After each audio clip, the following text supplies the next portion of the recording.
Hi guys, it's Alexandra here. Welcome back to my channel. Today I wanted to sit down and share with you the books that I recently read. So this list goes, honestly, all the way back into June. I didn't do a ton of reading during the summer. I had a very busy summer, a very awesome summer, but not a whole lot of time spent devouring books. But I just wanted to let you guys know what I've read over the last few months and give you some very quick thoughts on those books. So I'm going to start with the book that I've read most recently, which actually is a huge reread, and it is New Moon by Stephanie Meyer. I decided that I wanted to reread the Twilight saga. I loved it the first time when I read it in high school, and I've reread the first two books a couple of times, but I've never reread the whole series. So I just went ahead and picked it up over the last couple months, and it's been great. I'm not going to give this a rating out of 5 stars like I will the other books, but as far as comfort reads, things that make me feel calm and help me to just feel relaxed, this is exactly what I wanted it to be. It was really fun, and it's been fun watching the movies as I've finished reading the books. To go right along with that, I read Twilight by Stephanie Meyer. This is the first one in the series, obviously, and I think between New Moon and Twilight, I like New Moon a little bit better just because I really enjoy the interactions between Bella and Jacob, but nothing will ever truly beat reading this book because I remember reading it for the first time over winter break when I was in high school and just loving every second of it. So it's been a real joy to go back into this series. Then I read Love and War by Melissa de la Cruz. This is book number 2 in her Alex and Eliza series. It follows Alexander Hamilton and now Eliza Hamilton because they are married, and they've just moved to New York City, and Alex is starting his law firm. I really enjoyed this series a lot. I enjoyed this book a lot. If you're a fan of Hamilton, if you're a fan of history, of historical fiction, this is a great book to pick up because it is that. It's historical fiction, so it's got a lot of truth to it, but it's also fictionalized in a way that makes it a real comfort read, and it's just very easy. And I don't know, if you're looking for a fun kind of book, this would be it. I like this one a lot. I'd probably give it about a 4 out of 5 stars. It was really solid. After that, I read The Wise Man's Fear by Patrick Rothfuss. Now, I didn't read this whole thing this summer. I've been reading it for over a year now, and the length of time that it took me to read this actually had nothing to do with the length of it, even though it's huge. It's right around 1,000 pages. I really loved The Name of the Wind, like a lot. And I picked this one up, and I enjoyed it, but I don't feel the same way about it that I did The Name of the Wind. I would probably give this about a 3.5 stars out of 5. For me, the biggest issue here was the pacing. We would get, or at least I would get, 100, 200 pages of really slow, dragging plot. And usually it had to do with the fact that it was slow plot, and I didn't really care for the cast that was surrounding our main person, Kavoth. So I'm not saying don't pick it up, because I think The Wise Man's Fear is The Name of the Wind is a great book, and I think that this is good, and I liked seeing that some of the pieces of the main character Kavoth's story were starting to come together. But overall, I didn't love this one as much. I still think I'll pick up the third one when eventually it comes out, but it wasn't my favorite. I'll be honest. Good, but not great. Not what I was expecting. After that, I did read the book Dry by Neal and Jarrod Shusterman. I really enjoyed this book. I would probably give it a 4.5 out of 5 stars if I'm really thinking about it now that I've had some time to simmer on it. It deals with a water crisis, so it's a kind of like an apocalyptic version of our world if eventually we ran out of freshwater supplies. And it's cut off in California, and I really enjoyed it. I think it's a very timely book. I think that more people should read it and give it a chance. The one thing I didn't care for about it was I think they tried to force the romance in the book.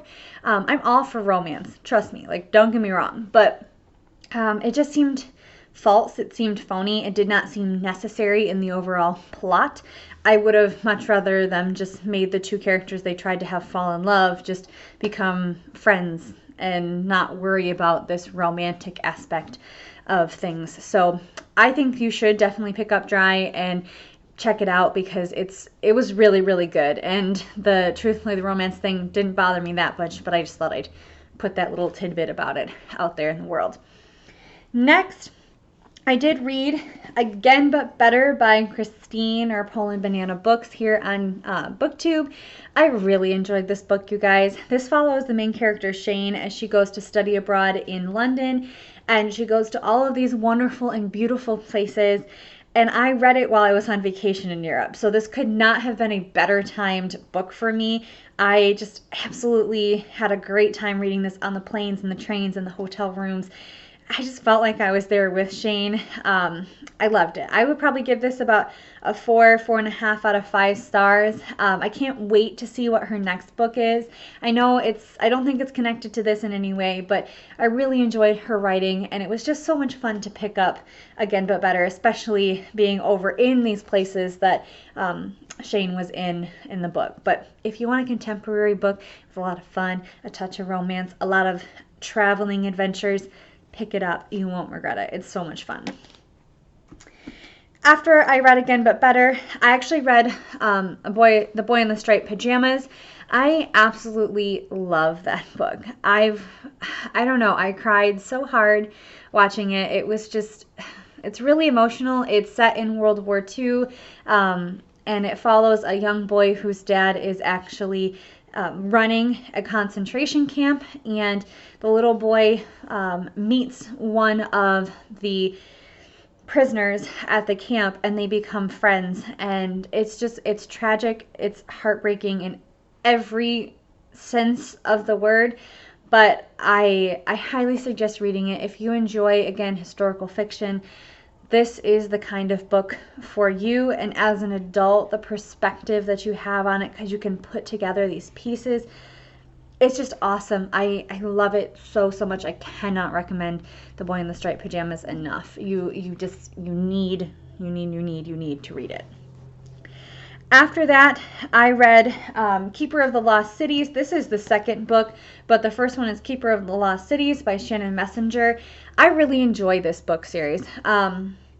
It's fantasy. It's set where a young lady named Sophie finds out that she's really an elf, and she has to leave the human world and go to this other world and meet her new parents and go to a new school and meet new friends.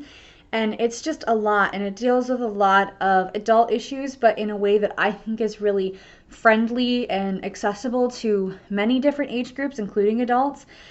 So if you're looking for a good fantasy read that falls in that middle grade category, I highly suggest picking this up. It's a lot of fun. I can't wait to pick up the second one. I'd give the first book probably a 5 out of 5 stars. It was really solid. It had maybe a tiny bit of a slow start, but the rest of it made up for that slow start. Definitely enjoyed Keeper of the Lost Cities. After that, and last but not least, I read The Red Pyramid by Riordan. This is actually the second book in the series, The Throne of Fire. This is, I read The Red Pyramid is the first book in his Kane Chronicles series. I really did enjoy it. I would probably have given that like a 4.25, 4.5 out of 5 stars. It's set using Egyptian gods and goddesses, which is really unique and fun. I like that aspect because I teach Egyptian history in my work, and so it's really, really enjoyable to read about it in a way that he writes. However, I'm halfway through the second one, and I definitely don't feel the same way about the second book as I did the first book. I'll go into more detail. I'm planning on shooting a video actually tomorrow about what I'm currently reading and how I'm currently feeling about those books, and I'm going to talk about the next book in that series, because first book was really strong. Not loving the second one, and I'll get more into why in that other video. But anyway, guys, those are the books that I've read over the last few months. thank you guys so much for watching. If you have books that you think I would like based on what I've read and what I've said about these books, leave them in the comments below. I'd love to check them out. But anyway, thank you guys for watching. I hope you have a wonderful rest of your day, and I will talk to you later. Bye.